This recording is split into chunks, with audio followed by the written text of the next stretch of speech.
안녕하세요. 알파균입니다. 알파균의 경제 뉴스 시작해 볼게요. 유튜브에서 알파균 띄고 경제 아니면 밴드에서 알파균 검색하시면 됩니다. 오늘 기사는 아시아경제부터 시작할게요. 명진규 기자가 취재했습니다. 코스트코와 전통시장 컬럼인데요. 자, 2년 전에 코스트코는 경기도 하남시에 신규 매장을 냈죠. 당시 코스트코리아는 대형마트가 신규 점포를 낼 때 주변 소상공인과 협의하도록 규정한 대중소기업 상생협력 촉진에 관한 법률 상세법 문제로 매장을 낼 수 없는 상황이었는데요. 무려 1000여 명의 소상공인들이 반대했고 정부는 4번에 걸친 중재 끝에 출점 연기를 요구했습니다. 이 정도 되면 정부와 정치권 눈치도 볼만하지만 코스트코는 과태료 4천만 원을 내고 출점을 강행했어요. 과거 송도서도 같은 문제가 생기자 과태료를 내고 출점한 바 있어 별반 놀랍지 않죠. 네, 코스트코는 이렇게 그냥 벌금을 내면서 할 수 있는데 한국의 이마트나 롯데마트 같은 경우는 그런 눈치를 보지 않을 수가 없죠. 벌금만 생각할 순 없죠. 네, 평판도 다 생각해야 되니까요. 박소영 기자가 취재했습니다.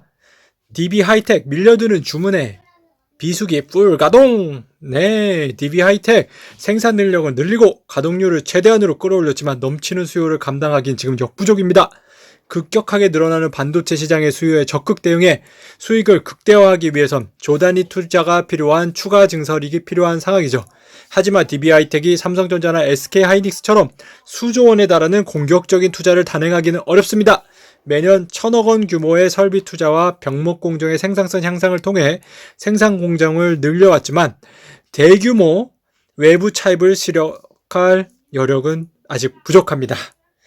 네, DB하이텍 그래도 주문이 싹싹 들어오니까 초과 근무도 하고 열심히 생산하고 근로자는 많은 연봉을 가져가고 네, 주주는 많은 이익을 얻고 정말 좋죠?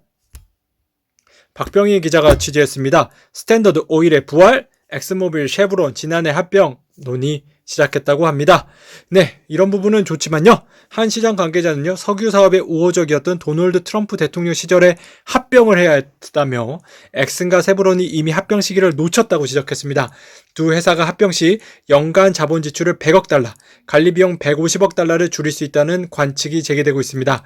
시장에서는 오래전부터 두 회사가 통합해 비용을 절감하고 경영 효율성을 높여야 한다는 지적이 제기됐죠.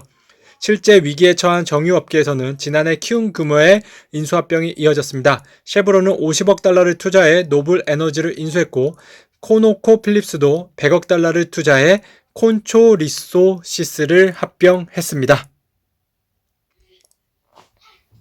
최대열 기자가 취재했습니다. SK이노베이션 전기차 배터리, 현대차 차기 플랫폼 공급 낙점됐다고 합니다.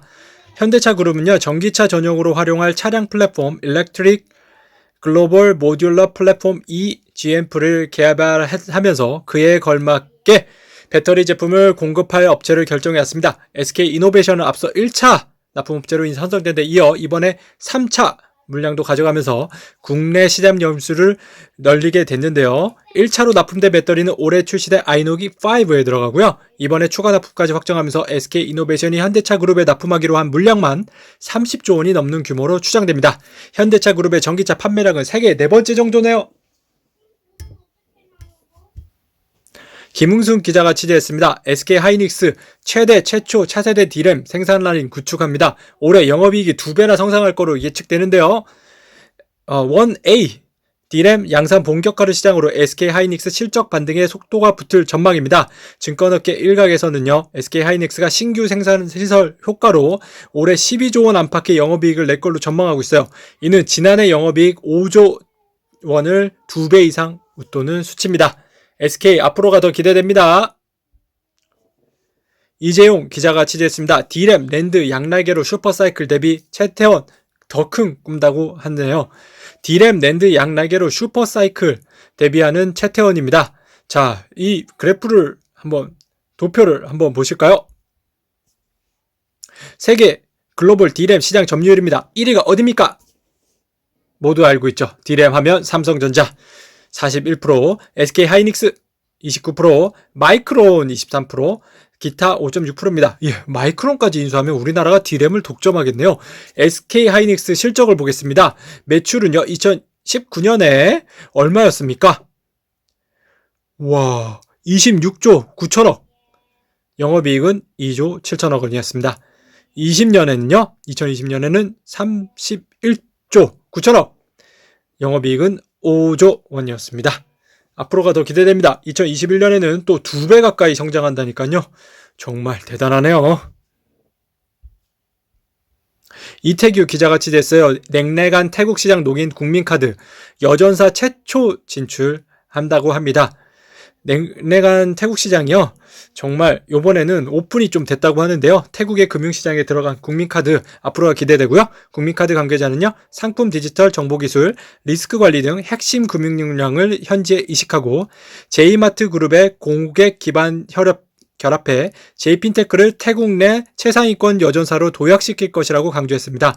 국민카드는 태국 상무부 등록 등 행정 절차를 거쳐 이르면 다음 달 회사명을 KBJ캐피탈로 변경하고요. 본격적인 영업에 나설 계획입니다. 이로써 국민카드는 태국, 캄보디아, 인도네시아, 라오스, 미얀마 등 5개 동남아 국가에 진출해 현지 법인 4개와 대표 사무소 1개 등의 해외 영업 인프라를 보유하게 됐죠. 이수민 기자가 취재했습니다. 하이닉스 성과급 내용에 채태원 작년 연봉 전액 반납했다고 합니다.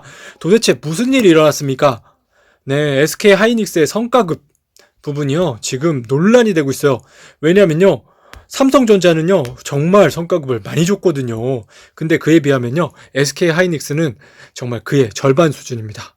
네, 연봉의 20% 수준을 SK 하이닉스가 줬고요.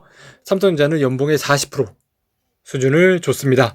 네, 그것마저 저는 부럽지만 그래도 SK 하이닉스에서는 좀 직원들의 불만이 많다고 합니다. 특히 경쟁사인 삼성전자 비교하면 절반도 안 되는 수준이라는 지적이 많은데요. 이날 행사에 SK 하이닉스 노조가 시위를 벌이기도 했습니다. SK 하이닉스 측은 최 회장이 반납하는 연봉을 취지에 맞게 어떻게 사용할지 구체적인 검토 작업에 착수했어요. 임직원이 28,000여 명이라 30억 원을 임직원 전체에게 직접 나누면 인정 수령하는 금액으로 유의미하지 않아 사내복지기금 등 다른 방법으로 쓰일 가능성이 큽니다.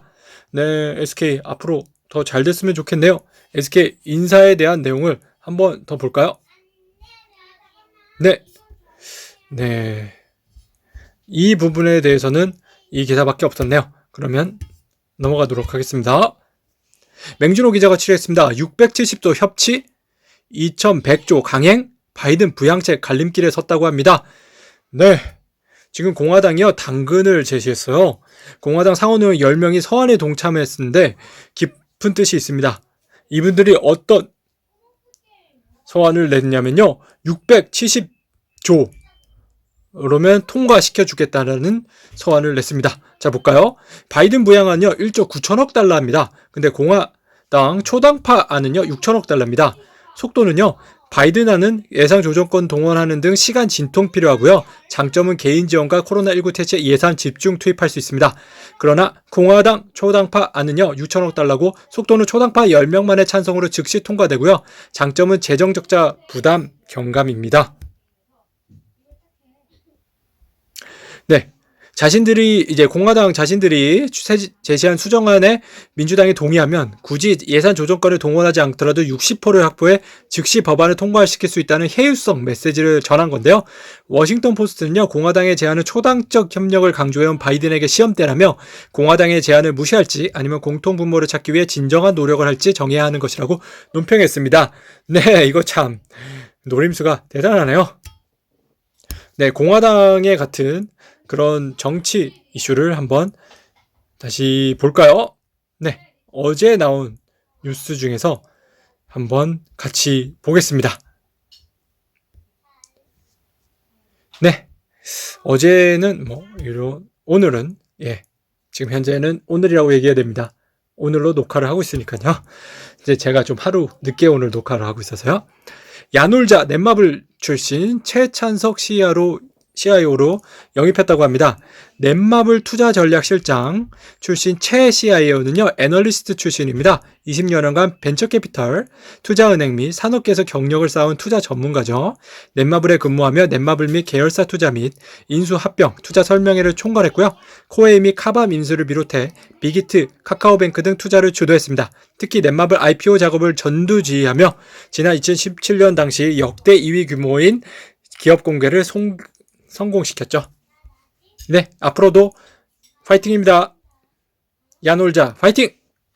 대형 증권사 부동산 신용경호 제한했다고 합니다. 부동산 업체로 기업 쪽으로는 부동산 쪽으로는 좀 악재일 수도 있는데요.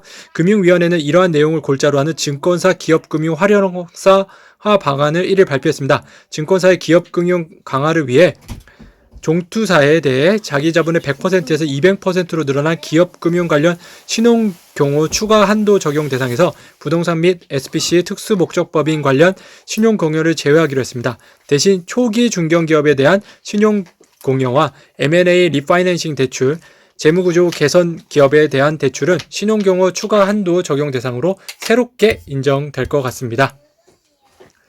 신한나 기자가 취재했습니다. 연준의 테이퍼링 계획. 연준의 테이퍼링 무엇입니까? 네, 요점을 말씀드리면요. 미국 채권 시장의 레벨과 스프레드 측면에서 30년물 금리가 선행성을 갖는 경향이 있습니다.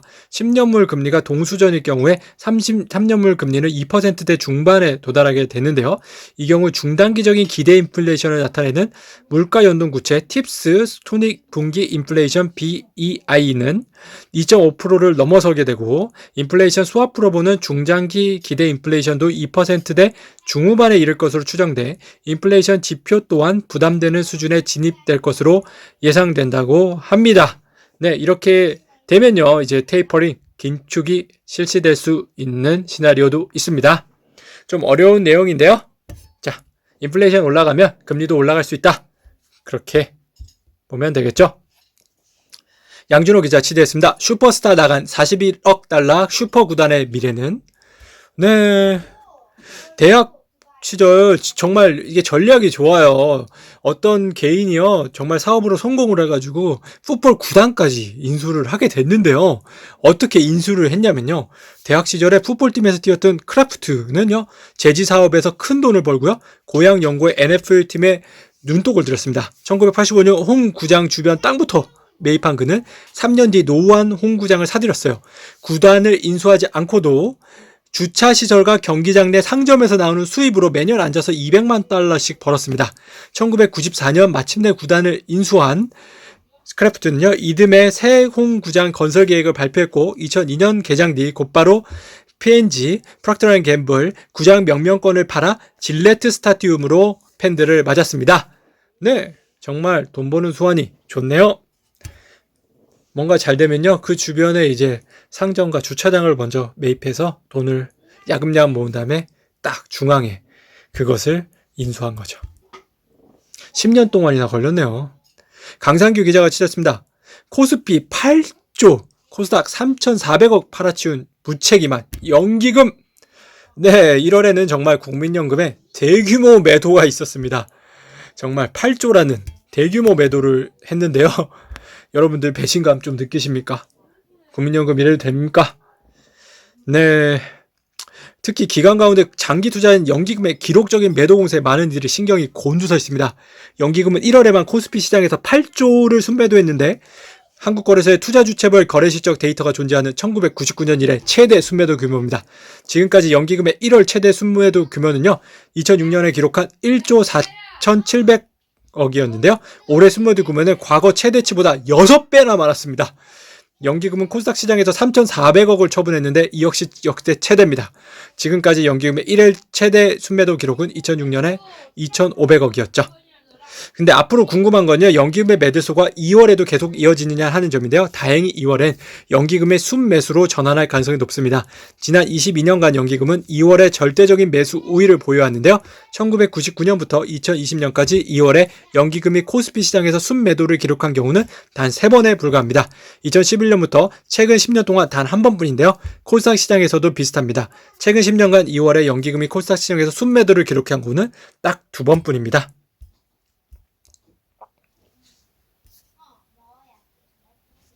이진욱 기자가 취재했습니다. 게임사 쇼핑 나선 중국의 텐센트, 한국 넥슨 퍼비스 눈독 들이나요? 라고 하는데요. 텐센트는 말도 안 된다 그러고 있는데, 일단 넥슨도 물망에 오르고 있습니다. 텐센트가 2019년 넥슨 인수정에 간접적으로 참여한 전례가 있었다. 당시 텐센트는 매각 본인차례에 나서지 않았지만 인수전에 참여한 카카오와 넷마블의 자금줄 역할을 할 것으로 전망됐었는데요. 업계에서는 텐센트가 넥슨의 해외 매각을 반대하는 국내 여론을 의식해 3대 주주로 있는 카카오와 넷마블을 앞세웠다고 봤습니다. 실제 텐센트는 본입찰에 앞서 카카오 넷마블과 접촉하며 컨소시엄 구성을 추진한 것으로 알려졌는데요. 결국 넥슨 매각은 불발됐지만 텐센트는 인수전 내내 넥슨에 애정을 보이곤 했죠. 장영호 기자가 취재했습니다. 미국 동맹국가 5G 발전기금 설립한다고 합니다. 반중 포위망 좁히나? 이런 내용인데요. 정말 반중 포위망을 점점 좁혀오는지요. 세계통신기지국 시장 점유율은요. 화웨이가 34%, 에릭슨이 24%, 노키아 20%, JT 10%, 삼성 8%입니다. 그런데 이걸 점점 좁혀오고 있다고 하는데요. 중국을 견제하려는 미국의 구상은 일본의 이해관계와도 일치합니다. 현재 5G를 포함한 세계통신기국 시장은 화웨이 35%와 에릭슨 24%, 핀란드 19% 등이 장악하고 있죠. 이에 비해 NEC와 휴지시스 점유율은 1%에도 못 미치는 실정입니다. 안대규 기자가 취재했습니다. 40년 흑자, 이직률 0%, 강소기업 AR의 비결은 무엇입니까? 네, 이 회사의 직원 이직률은 0%입니다. 정년 퇴직자 0% 가깝죠. 정년 퇴직자 역시 기술 고문, 생산 고문 등으로 100% 다시 채용되고요. 코로나19 사태에도 작년에 전 직원에게 기본급의 400%를 성과급으로 지급했고 일부 직원은 1900%의 성과급을 받기로 했죠. 지난해 한 해 회장보다 월급을 많이 받아간 직원도 3, 4명 있다는 게 회사 측 설명입니다. 한국경제 사설이에요. 밥상 물가 뜀박질 0%대 물가지수 착시 경계해야 할 것 같다고 하는데요. 네, 일단은 백신 접종이 시작되면요. 경기 회복에 대한 글로벌 인플레이션 우려도 크고요. 골드만삭스 등 미국 물가 상승률이 올 상반기에 2%를 돌파할 것으로 전망했어요. 이런 상황에서 물가 지표만 보고 민생의 어려움을 외면하는 타성적인 지표 오독은 금물이다. 초유의 코로나 사태와 4차 산업혁명으로 급변하는 소비 행태와 경제환경 변화에 대한 대처를 소홀히 할 경우 자칫 치명적인 인플레를 자초할 수 있습니다. 가장 경계해야 할 점은 정책 리스크인데요. 최저임금 급등 후 음식값 등 생활 물가가 뛴 것처럼 전 국민 재난지원금식의 무차별 현금 살포는 멈춰야 하겠죠. 이지용 기자가 취재했습니다. 한국에 빌 게이츠가 없는 진짜 이유는 무엇입니까? 일단 예를 하나 드리면요. 고 함태호 오뚜기 명예회장이요. 2015년 비영리법인인 교회에 오뚜기 주식 3만 주를 기부했지만 한 푼도 쓰지 못하고 있는 상황입니다. 과세 당국과의 소송 때문인데요.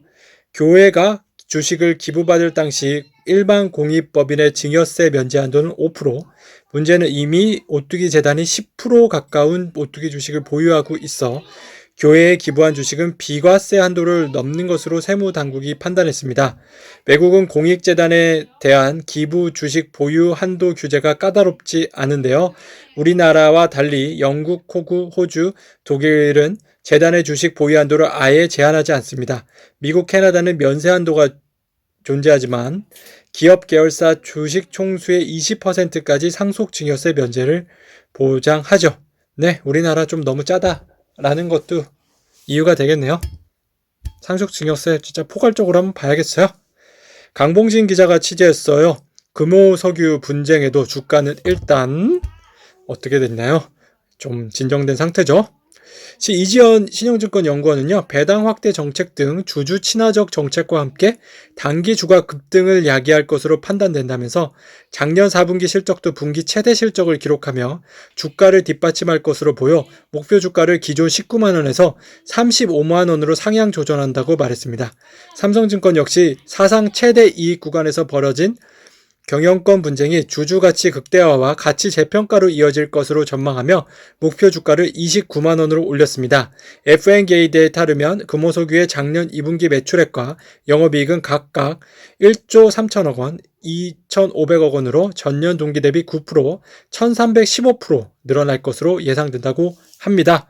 네, 경영권 분쟁이 아니더라도 실적만 놓고 봐서도 충분히 매수할 수 있는 타임이라는 겁니다. 송감석 기자가 취재했습니다. 포스코 인터 전기차 구동모터 글로벌 1위 도전! 네,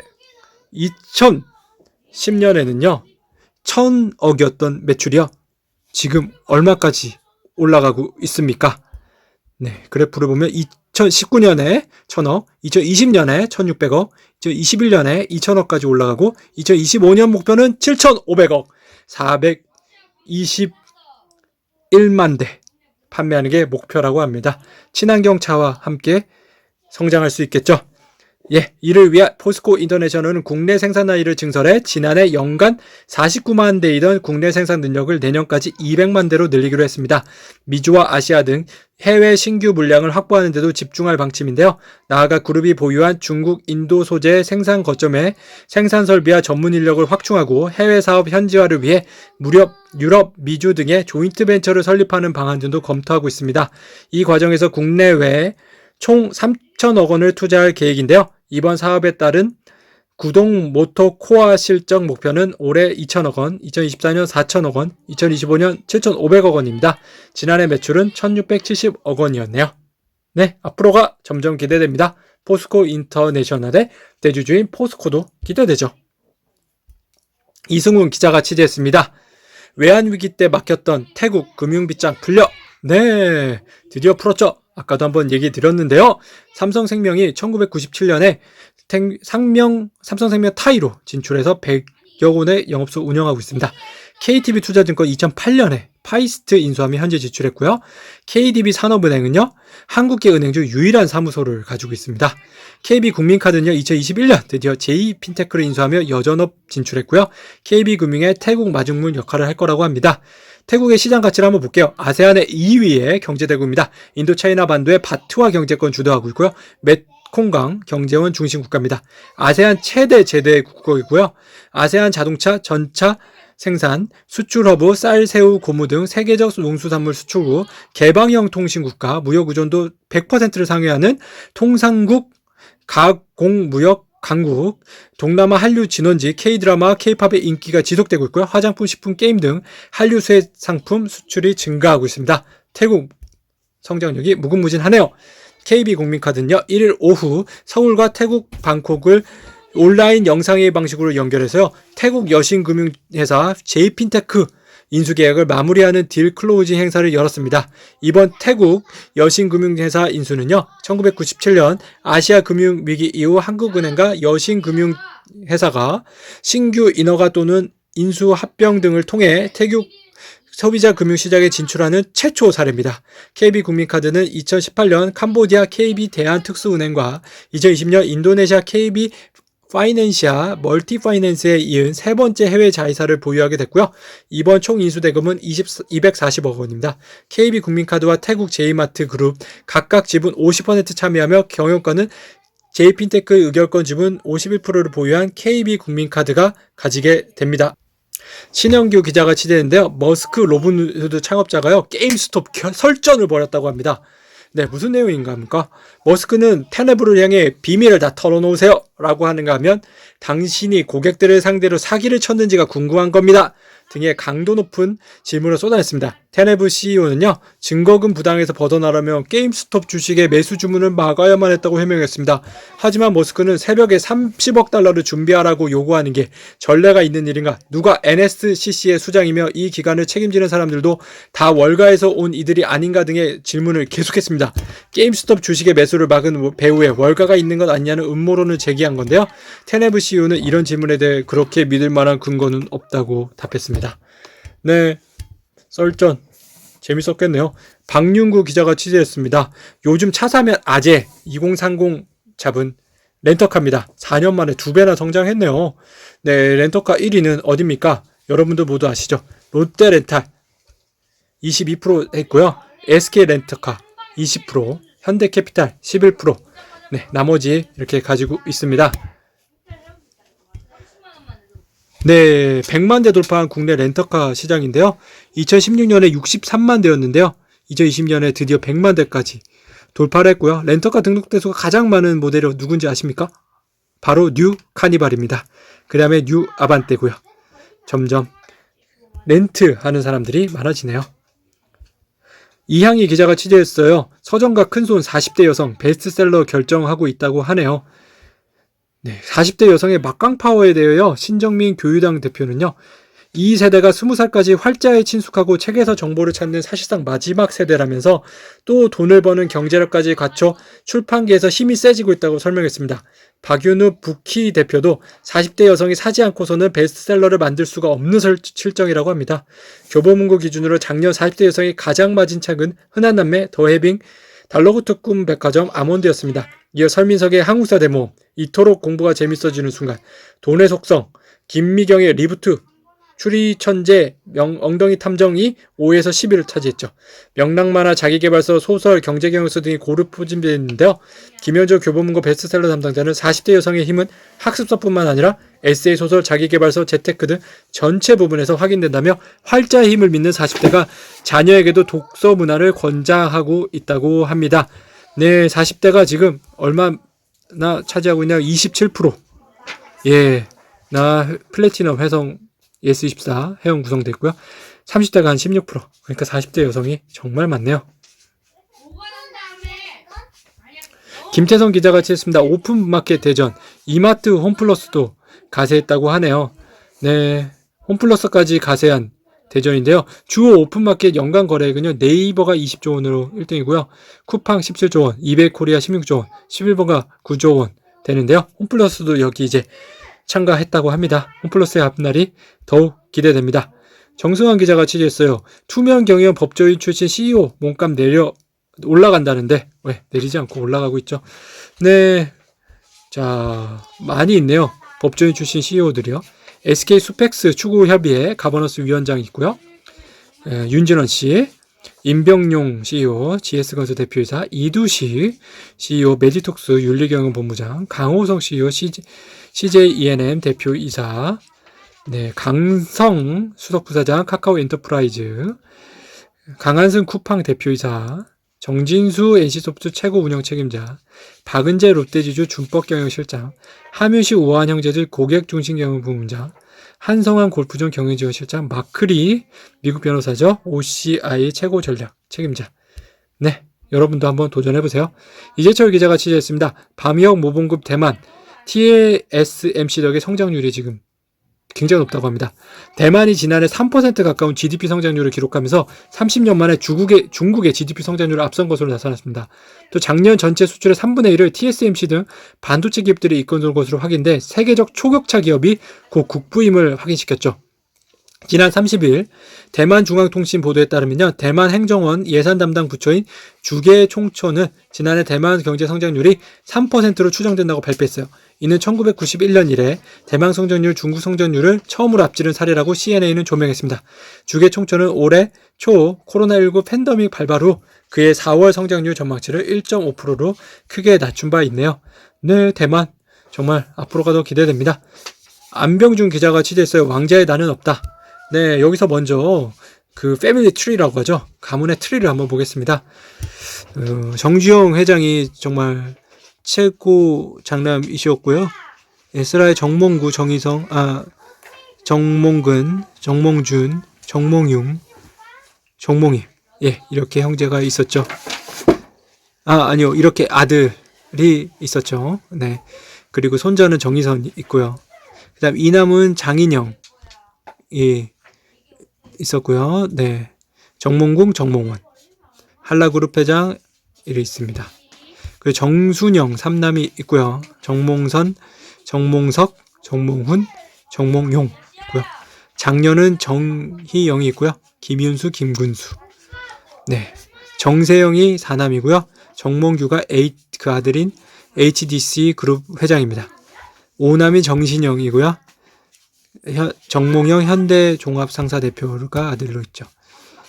그리고 정상현이 6남, KCC 그룹 명예회장이고요. 정몽진이 KCC 그룹 회장이고요. 정몽진이. 그리고 정몽익이 KCC 글라스 회장이고요. 정몽열이 KCC 건설 회장입니다. 네, 요렇게 지분 구조를 잘 했고, 가버넌스를 잘 했죠. 네, 지금 보면은 이제 정상영 명예회장, 정몽진 KCC 회장, 정몽인 KCC 글라스 회장, 건설 회장, 요렇게 잘 나눠 가질 수 있을 것 같습니다. 네, 오늘은 여기까지고요. 여러분들 좋은 시간 됐나요? 밴드에서 알파균 검색하시거나 유튜브에서 알파균 띄고 경제 검색하셔서 좋아요, 구독 해주시고 주위 분들하고도 널리 알려주세요. 감사합니다.